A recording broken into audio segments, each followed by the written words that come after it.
You dealing with a toxic relationship, y'all whoop each other. I done seen her whoop his. After months of Diddy being slammed in the media for allegedly assaulting Cassie, there's now a new twist. People are saying Cassie may have also gotten physical with Diddy, which means she might not be completely innocent either. With this new information, many are now wondering if Cassie's version of events only told one side of the story, painting Diddy as the villain when in reality it could have been a toxic situation on both sides. But don't worry, we've got the full story and all the shocking details. Let's break it all down. The viral video in question came out in May 2024, when CNN released hotel surveillance footage from 2016 that showed Diddy completely losing control on Cassie in a hotel hallway. This footage, which started spreading online on May 17, 2024, shows a very disturbing scene at the Intercontinental Hotel in Century City, Los Angeles. In the video, Diddy, wearing only a towel, is seen grabbing, pushing, dragging, and even kicking Cassie as she tries to get away while carrying a duffel bag. As soon as the video went public, it caused a major uproar, and Diddy quickly posted a video statement on Instagram that same day to respond. My behavior on that video is inexcusable. I take full responsibility for my actions in that video. Disgusted. Was disgusted then when I did it, I'm disgusted now. I went and I sought out professional help. I had to go into therapy. Going to rehab. This public apology came after years of serious accusations, and after Cassie filed her lawsuit in November 2023, where she revealed all the painful details about years of physical abuse. What made things even more suspicious was that the lawsuit got settled just one day after being filed, which made everyone in the industry and beyond start asking questions. Cassie finally broke her silence after the video came out, posting on Instagram on May 23, 2024, where she thanked her supporters and talked about how deeply domestic violence had affected her life. She was very thankful to those who gave her younger self a safe space where she could feel protected by the light instead of being trapped in the darkness.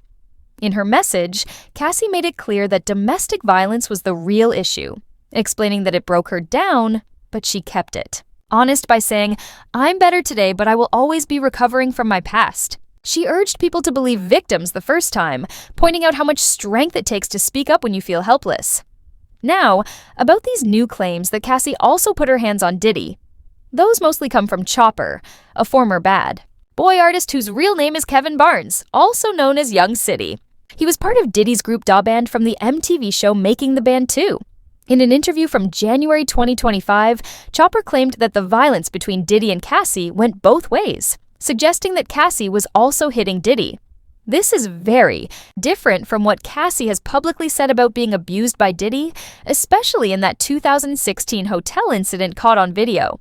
When you look closer at the source, Chopper made these claims in a YouTube video titled "Chopper Reveals He Saw Diddy Take Cassie from Ryan Leslie and Says Diddy and Cassie Abuse Went Both Ways," which came out on January 11, 2025.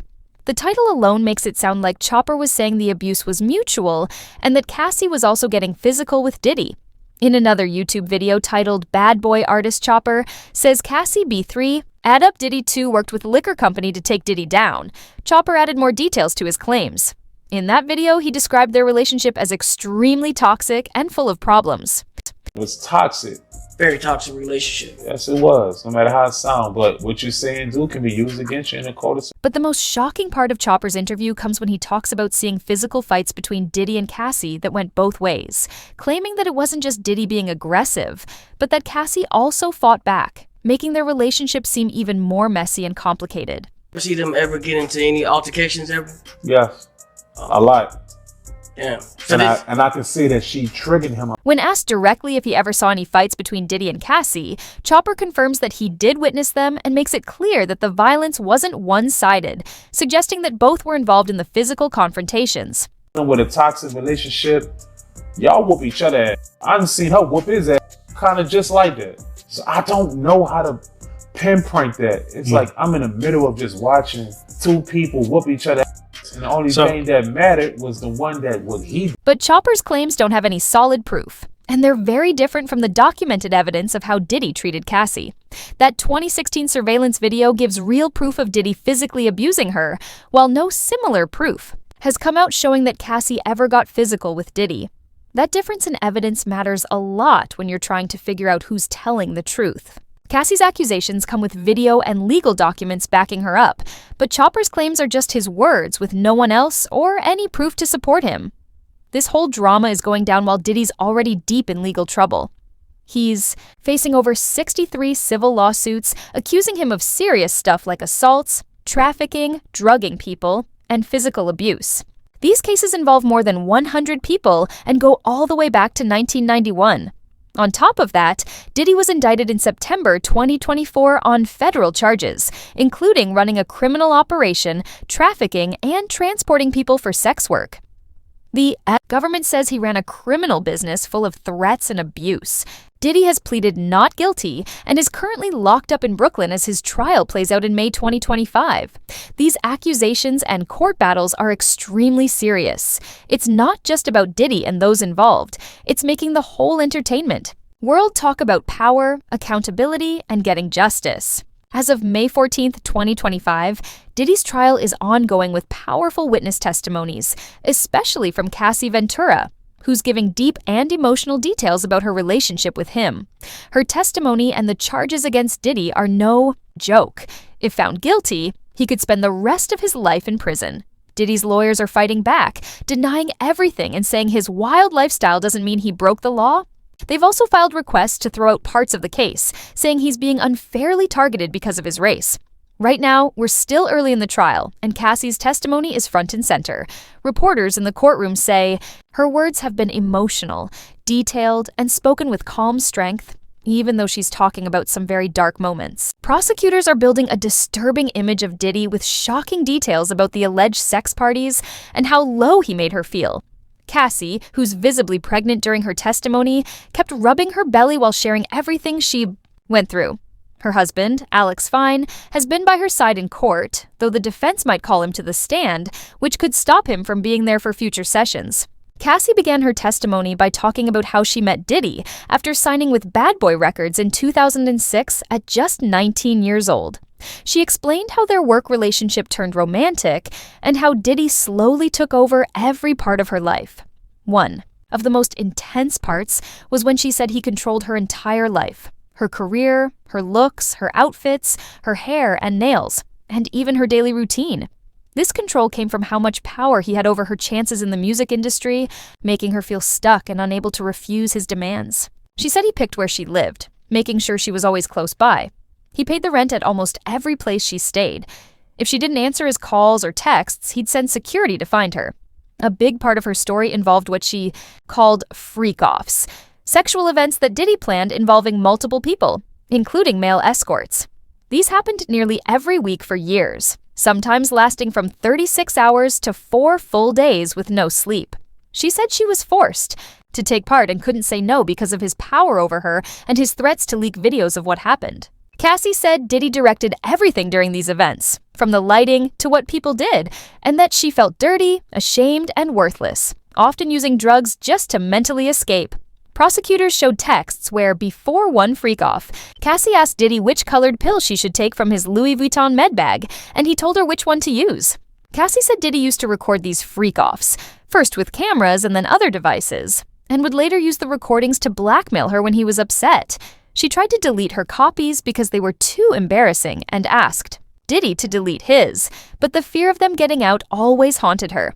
Her story also included brutal physical abuse. She described times when Diddy knocked her down, kicked her, dragged her, and stomped on her head, leaving her with black eyes and bruises. She said there were too many beatings to count, and she would freeze up in fear and not fight back when he hit her.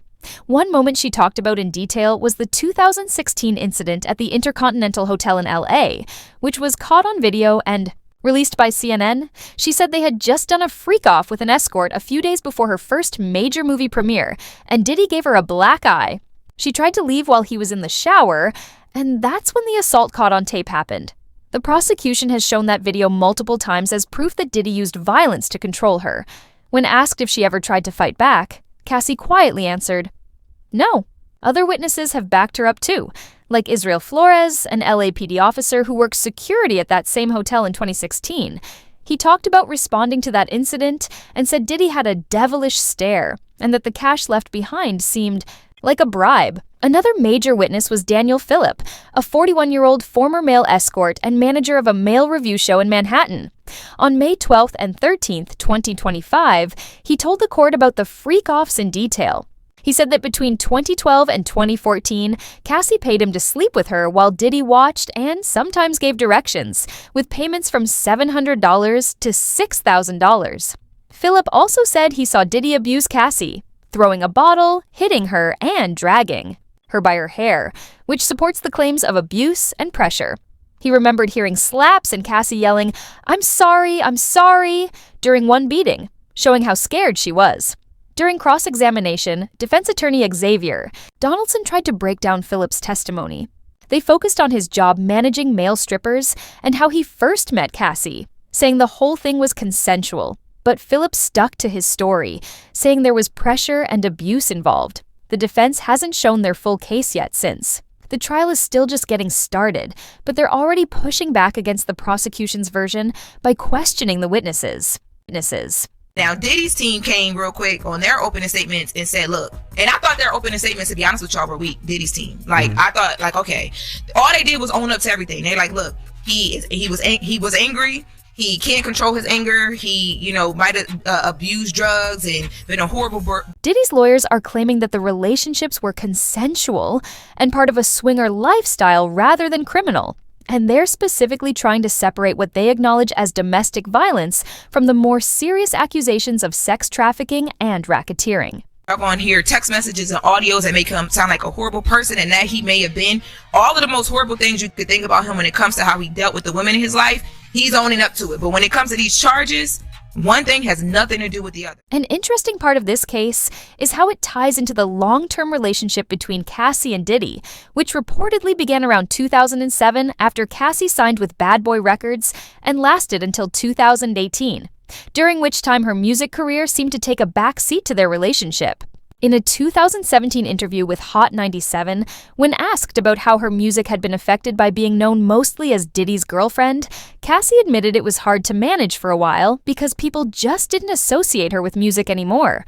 But since ending things with Diddy, she found happiness with personal trainer Alex Fine, whom she met in 2018, announced a pregnancy with in June 2019, and married in September 2019, with the couple now having two daughters, Frankie, born in December 2019, and Sunny, born in March 2021. After the 2016 assault video surfaced in May 2024, Alex wrote an open letter supporting victims of domestic violence, stating that he wants his kids and all kids to live in a world that protects women and girls, treats them as equals, and doesn't tolerate men who abuse or those who enable it. And as Cassie continues to drop shocking details in her testimony, more information is expected about the nature of her relationship with Diddy and the alleged abuse, with the prosecution planning to call additional witnesses, possibly including other accusers identified as Victim 2 and Victim 4, and supportive witnesses like Cassie's friends, while a major twist involves the mysterious absence of Victim 3, a key accuser who had agreed to testify but is currently missing, which could allow the defense to request a mistrial or delay that could impact the trial's progress. Meanwhile, Sean Diddy Combs is facing a legal disaster beyond this trial, as he's also dealing with over 63 civil lawsuits filed by more than 100 accusers making claims ranging from sexual assault to trafficking, drugging, and physical violence, with some allegations dating back to 1991, showing a disturbing pattern of alleged long-term misconduct. And this flood of lawsuits was made possible partly due to New York's Gender-Motivated Violence Act, which opened the door for older claims to be revived, leading to 10 new lawsuits filed on February 28, 2025, adding pressure on the music mogul. Among these civil suits, Cassie Ventura's case is especially significant, filed on November 16, 2023, under New York's Adult Survivors Act, where she accused Diddy of physical abuse and being forced into sexual encounters called freak-offs during their relationship from 2007 to 2018. And although the lawsuit was quickly settled the next day for an undisclosed amount, it raised serious questions about what was agreed upon and why it ended so fast. While other lawsuits include one from producer Rodney Lil Rod Jones Jr., filed in February 2024. accusing Diddy of harassment, assault, and running a criminal operation involving illegal acts. And although some claims like RICO and emotional distress were thrown out, assault charges remain active. In December 2023, another woman accused Diddy and his associate Harve Pierre of sex trafficking her in 2003 when she was just 17, claiming she was drugged, given alcohol, and assaulted at a studio. While other legal actions include a suit from Dawn Richard, a former Danity Kane member, who accused Diddy of groping, assault, and threats in a September 2024 filing, and Grace Mart's April 2024 lawsuit, which claims Diddy's son, Christian Combs, drugged and assaulted her on a yacht in December 2022, with Diddy also named for allegedly creating the environment that allowed it. The federal criminal charges Diddy now faces come from an indictment filed in September 2024 after his arrest in New York City, including racketeering conspiracy for allegedly running a criminal enterprise since at least 2008 using threats, abuse, and blackmail, 2 sex trafficking counts for allegedly forcing people into acts including freak-offs using drugs and pressure, and 2 counts of transporting people for illegal sex acts across state lines, with the indictment detailing other crimes like forced labor, kidnapping, bribery, and obstruction of justice. And though Diddy pleaded not guilty, he faces potential life in prison for racketeering, with at least 15 years for trafficking and up to 10 years for the prostitution-related charges. The federal probe heated up when Homeland Security raided Diddy's homes in Los Angeles and Miami on March 25, 2024, finding guns and seizing phones. And during those raids, his associate Brendan Paul was arrested for drug possession. And currently, Diddy is being held at the Metropolitan Detention Center in Brooklyn, a facility known for harsh conditions, with bail denied twice due to flight risk concerns, despite his lawyers asking for release citing the jail's poor conditions and making things worse. Prosecutors now accuse him of breaking prison rules by trying to contact potential witnesses and allegedly trying to influence their testimony, all while the trial continues at the Daniel Patrick Moynihan Courthouse in Lower Manhattan, expected to last about 8 weeks, with Diddy rejecting a plea deal to maintain his innocence and his lawyer Brian Steele working to discredit the accusers by pointing out inconsistencies and claiming everything was consensual. Beyond the case itself, this situation raises serious questions about power and abuse in the entertainment industry, especially around how women and vulnerable people are treated, and Diddy's case fits into a larger movement where powerful figures are being held accountable for alleged misconduct made possible by legal tools like the Adult Survivors Act and Gender-Motivated Violence Act, which allow old claims to move forward and explain the wave of lawsuits. As the trial continues, more witnesses are expected, including other accusers and those supporting their claims, and the prosecution's case will likely last 3 weeks, followed by the defense, which may take about 1, with the most complex part being the racketeering charge, which requires proof of a pattern of criminal acts, making witness testimony essential to the government's case, while the defense focuses on undermining the credibility of those witnesses and arguing that even if behavior was questionable, it wasn't illegal, with a major hurdle for the prosecution being the missing victim 3, who could impact the strength of their argument and lead to delays or mistrial requests. And beyond the courtroom, this case has wider effects on how society handles abuse allegations, especially when powerful people are involved, as it's become more common for the entertainment industry to publicly confront these issues. And the outcome of this trial may shape how such matters are handled in the future, particularly for victims of abuse who may feel empowered seeing someone as high profile as Diddy face consequences, but may also feel discouraged by the intense scrutiny and harsh treatment accusers often receive. And experts have warned that the disturbing video from 2016 and graphic allegations in the case can be triggering for abuse survivors, stressing the importance of careful and sensitive reporting. One deeply troubling detail in Cassie's testimony is the claim that Diddy recorded their freak-offs and used the videos as blackmail when he was upset, showing how technology can be used as a tool of fear and control in abusive relationships. And the presence of enablers around Diddy is another disturbing element, as Cassie claimed his staff and security team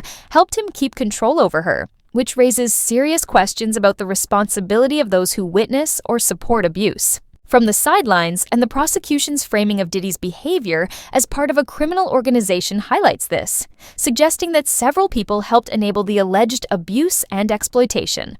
As the trial moves forward, its outcome will likely depend on the strength and consistency of witness testimony and whether prosecutors can meet the legal definition of trafficking and racketeering, which requires showing not just that abuse occurred, but that it meets federal standards for those crimes. And thank you for watching this detailed breakdown.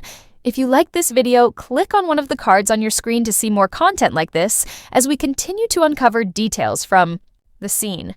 With sources confirming that about 30 law enforcement officers were involved in the raids on Diddy's homes in Holmby Hills, all part of this massive investigation into violence and abuse allegations against Sean Diddy Combs. To still connect the dots, we do have some sources on scene here that we're getting this information from. We were actually the first ones here with about 30 different law enforcement who are looking at the live pictures of what's going on in Holmby Hills at this mansion right here, all connected to Sean Combs. Let's start from the beginning.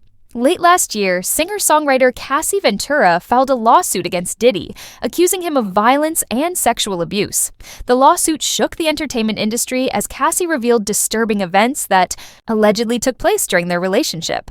Her claims were serious and raised deep concerns about Diddy's true character. Filed in November 2023, Cassie's lawsuit exposed a side of Diddy the public had never seen. She accused him of physical assault, emotional manipulation, and even rape.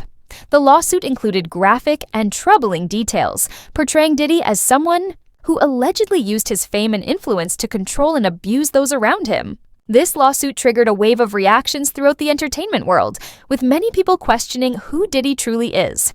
It also encouraged others to step forward with their own stories. With the rise of the Un-Me-Too movement already spotlighting widespread sexual misconduct in the industry, Diddy's name being added to the list of the accused made headlines across the country. As the number of allegations continued to grow, the Department of Homeland Security began to take action. On a Monday, federal agents raided 2 of Diddy's properties, one in Los Angeles and one in Miami, as part of an ongoing investigation into the claims of abuse. Although specific details have not yet been revealed, sources say these raids are tied to a sex trafficking investigation. This shocking turn of events has left the public questioning how much more is hidden beneath the surface and what other disturbing facts might come to light. R&B singer Cassie has accused hip-hop mogul Sean Diddy Combs of rape and a decade of physical abuse. The two were romantically involved for years, but in a lawsuit made public today, Cassie says there was a pattern of control, drug use, and forced sexual encounters. Cassie's lawsuit was filed under New York's Adult Survivors Act, a law that gave victims a one-time, one-year opportunity to sue their alleged sexual abusers even if the legal time limit had already passed. In the lawsuit, Cassie stated that she first met Diddy in 2005 when she was only 19 years old, and he was 37. What started as a seemingly glamorous relationship soon became a nightmare filled with abuse, violence, and sex trafficking. According to her claims, Diddy controlled nearly every part of her life. He manipulated her career, took control of her finances, and even accessed her private medical records. The most shocking part of the lawsuit involved allegations of physical and sexual abuse. Cassie described a pattern of violence, saying Diddy physically assaulted her multiple times each year, leaving her traumatized and constantly fearful for her life. But it didn't stop there. She said Diddy also forced her to participate in sexual acts with male sex workers in different cities while he watched, recorded, and pleasured himself. One especially disturbing event in the lawsuit described how, after a dinner in 2018, Diddy allegedly forced his way into her apartment, ignored her repeated pleas for him to stop, and raped her. That horrifying experience became the final breaking point for Cassie, pushing her to end the relationship once and for all. She also named several witnesses who had seen the abuse, including her friend and fellow singer-songwriter Tiffany Red. In an open letter, Red recalled an incident at Cassie's 29th birthday party in 2015, where Diddy and his security team allegedly forced Cassie to leave so she could have sex with other men. Red confirmed that Cassie had confided in her about Diddy's abuse, which supported the lawsuit's claims. Diddy's attorney, Benjamin Brafman, strongly denied all allegations, calling them false and outrageous, and claimed the lawsuit was simply an attempt to damage Diddy's name and extort money. Still, just one day after it was filed, Diddy and Cassie settled the lawsuit privately. While the settlement's details were not made public, Brafman insisted it should not be taken as an admission of guilt. Despite Diddy's denials, more women began to come forward with chilling allegations. One of them, Liza Gardner, said she and a friend met Diddy and singer Aaron Hall at an MCA Records event in either 1990 or 1991. They were invited to an after-party at Hall's apartment, where Gardner claims she was pressured into having sex with Diddy, and that he also assaulted her friend. The experience left Gardner shocked and traumatized. As she got dressed, she says Hall entered the room, pinned her down, and raped her. Days later, Gardner said Diddy came to the house she shared with her friend, worried that she would tell. The woman he was dating at the time. This event added to the trauma Gardner suffered. Another accuser, Joy Dickerson-Neal, said she went on a date with Diddy in 1991 and was later drugged and sexually assaulted by him. According to her, he even recorded the act and showed it to others, further violating her privacy. Though she did not report the incident right away, she eventually filed a report with unnamed agencies in New York and New Jersey. However, she said prosecutors told her they would need witnesses, but many were too scared of Diddy's power and influence to speak out, afraid it might harm their careers. Diddy's spokesperson dismissed the accusations made by Gardner and Neal as lies, claiming they were taking advantage of the Adult Survivors Act. Still, the growing number of women speaking out against Diddy paints a disturbing picture of a man accused of using his status to commit terrible crimes. These cases are still under investigation, and Diddy continues to deny all allegations. In a public statement, he said, "For the last couple of weeks, I have sat silently and watched people try to assassinate my character, destroy my reputation, and my legacy. Let me be absolutely clear.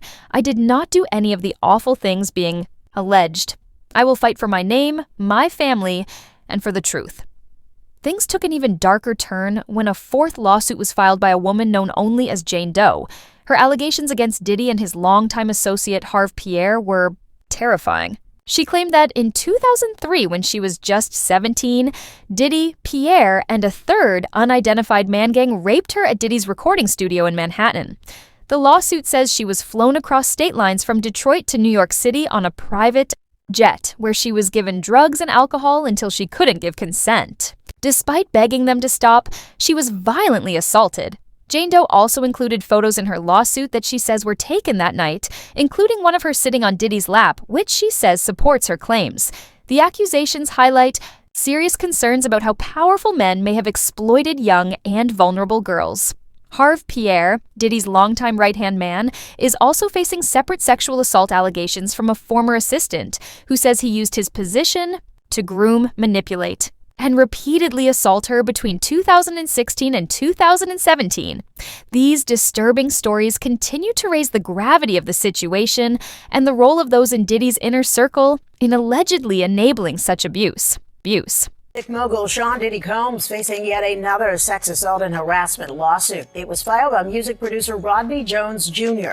He accuses Combs of making unwanted sexual contacts while they worked on an album. Just last month, producer Rodney Lil Rod Jones filed a $30 million civil lawsuit against Diddy, adding to the growing list of accusations against him. Jones claims that while living with Diddy and working on the 2023 album The Love Album, he was subjected to various forms of abuse. These include allegations that Diddy touched him inappropriately, pressured him into sexual situations, and hosted parties where underage girls were present and exposed to drugs. Jones also alleges that Diddy often showed off firearms, bragged about shooting people, and used his powerful connections to intimidate others. The 70-page lawsuit presents a disturbing portrayal of someone who allegedly misused his influence to engage in illegal and abusive behavior behind the scenes. According to Jones, during the production of The Love Album, Diddy subjected him to both sexual and physical abuse, along with participation in unlawful activities. One of the most shocking claims is that Diddy fondled Jones's genitals and coerced him into sexual acts, pointing to a gross abuse of authority if true. Jones further claims that Diddy threw parties with drugged underage girls, raising grave concerns about their safety. However, parts of the lawsuit have been questioned. Adult film star D'Angelo Knockout Marquis stated that certain images presented in the lawsuit, supposedly showing producer Stevie J, were actually taken from one of his adult scenes, which brings the credibility of the evidence into question. Another controversial claim is that Diddy forced Jones to help cover up a shooting at LA's Chalice Studios. TMZ later reported that the shooting happened outside the studio and involved two other individuals, casting doubt on Jones's version of events. Additionally, some photos submitted in the lawsuit allegedly show Diddy posing with underage girls, but two women identified in the photos came forward to confirm they were adults when the pictures were taken. This discrepancy raises concerns about possible manipulation of the evidence. Diddy's lawyer, Sean Hawley, has strongly denied the allegations, calling Jones a liar seeking money and claiming there is overwhelming proof to refute the accusations. While some aspects of the lawsuit are being debated, that does not minimize the seriousness of the core allegations. Claims of sexual abuse, physical violence, and illegal activity must be taken seriously and investigated thoroughly. The public's reaction to the allegations has also revealed troubling levels of homophobia. Rather than focusing on the disturbing nature of the abuse claims, many people fixated on irrelevant details, like Jones's claim that Diddy told him he had sexual relationships with artists like Meek Mill and Usher, as hinted in the lawsuit's footnotes. This has led to a wave of homophobic commentary, especially after Meek Mill denied being involved in any such activity. The response highlights ongoing societal discomfort and prejudice toward the LGBTQ+ community, especially in discussions involving male sexual abuse. This misplaced focus takes attention away from the core issue, serious accusations of assault, and discourages victims from speaking out due to fear of being labeled or mocked. Such stigma helps abusers remain protected and victims remain silent. To seek justice, it's essential to center the conversation around the crimes being alleged, rather than sensationalizing unrelated details or promoting harmful biases. Allegations against Diddy are severe and must be handled with care, focus, and accountability. How do you feel about these lawsuits accusing Diddy of abuse? What do you think about that? You knowing Diddy, do you think he's capable of doing that? I think he's very capable of doing it. It's in his character. That's who he is. That's what comes with power. That's what comes with arrogance. That's what comes with, what makes him, In the early stages of his music career, Sean Diddy Combs began as a radio intern, full of ambition and eager to leave his mark on the industry, but he had no idea that his rise to fame would be overshadowed by a trail of controversies and a troubling history of violence that would haunt him for years to come. One of the most heartbreaking incidents linked to Diddy's early career happened during a celebrity basketball game that he co-hosted, which was held at the City College of New York gym. The event was supposed to be a joyful, entertainment-filled day, but things quickly spiraled into chaos when a stampede and crowd surge broke out, tragically leading to the deaths of 9 people. A few times I thought I was going to pass out because it was hot on that staircase. You know what I'm saying? And when they closed the doors, I knew something was going down. City College was a deep experience for me. I was there, I was on the floor, I watched people take their last breath, regurgitate. The tragedy sent shockwaves through the music industry and the larger community, prompting Mayor David Dinkins to publicly criticize Diddy for allowing inexperienced organizers to run the event and for overselling tickets, which led to the chaos and tragic loss of 9 lives. While Diddy may not have been entirely responsible, the incident hinted at a troubling association with violence and a possible disregard for human safety in his pursuit of success. Despite the backlash and devastation, Diddy's career did not slow down. After a period at Uptown Records, he launched his own label, Bad Boy Records, in 1993, marking the beginning of his rise as a music mogul who would help shape the future of hip-hop. One of his earliest triumphs under Bad Boy Records was the release of Notorious B.I.G.'s legendary album Ready to Die, which skyrocketed both Biggie and Diddy into the limelight and established them as powerful forces in the industry. Diddy's eye for talent didn't stop there, as he played a major role in developing the careers of artists like Foxy Brown, Faith Evans, and Mary J. Blige, further solidifying his status in the music world. However, his involvement in the infamous East Coast versus West Coast rivalry pushed him deeper into the public eye, as tensions flared between Death Row Records' Suge Knight and Tupac Shakur on the West Coast, and Diddy and Biggie on the East Coast, capturing global attention and fueling the dangerous culture surrounding 90s hip-hop. Tragically, both Biggie and Tupac were gunned down in separate incidents, sending shockwaves through the industry and their fan bases. Though Diddy was never officially linked to either murder, countless rumors and conspiracy theories have swirled ever since, highlighting the violent reality of the music scene and the influence Diddy may have had. As Diddy's success continued, he found himself in more legal trouble. including an assault charge stemming from the controversial music video for Hate Me Now, in which he and Nas were shown being crucified. Diddy, offended by the imagery, demanded it be cut, but when the unedited version aired, he reportedly attacked the president of Interscope Records using a chair, phone, and champagne bottle, eventually pleading guilty to a lesser charge and attending anger management. But this wasn't the end of his violent run-ins. In a stunning twist, Diddy and then-girlfriend Jennifer Lopez became entangled in a New York nightclub shooting following a heated argument, which left 3 people injured and resulted in both being arrested for battery and gun possession. Although Lopez's charges were dropped, Diddy went to trial and insisted he was being targeted by a justice system determined to criminalize black men, and he was ultimately acquitted, though the incident further stained his image and intensified public scrutiny of his link to violence. As we delve deeper into this troubling history, another shocking accusation arises. Diddy allegedly blew up a man's car after learning he was romantically interested in singer Cassie Ventura. In a lawsuit, Cassie revealed that Diddy orchestrated the explosion out of jealousy, a claim confirmed by her then-boyfriend Kid Cudi, whose spokesperson and the New York Times both verified that his car had indeed exploded in his driveway. This disturbing incident is part of a larger pattern, including rumors of a 2012 physical altercation between Diddy and Kid Cudi in a nightclub, further highlighting Diddy's apparent inability to handle conflict peacefully. These repeated incidents suggest a troubling trend of violent behavior and extreme responses to situations that challenge his authority or personal life.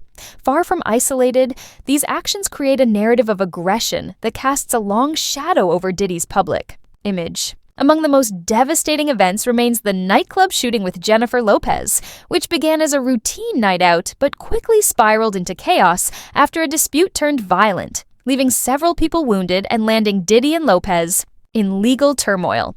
While Lopez was cleared, Diddy faced a high-profile trial that spotlighted issues of fame, race, and justice. Though he was acquitted, the damage to his reputation was done, especially as his protege Shine, also present that night, was sentenced to 9 years in prison for his role, later claiming Diddy had abandoned him. This disparity highlighted glaring flaws in the justice system and reignited debates over Diddy's influence and accountability.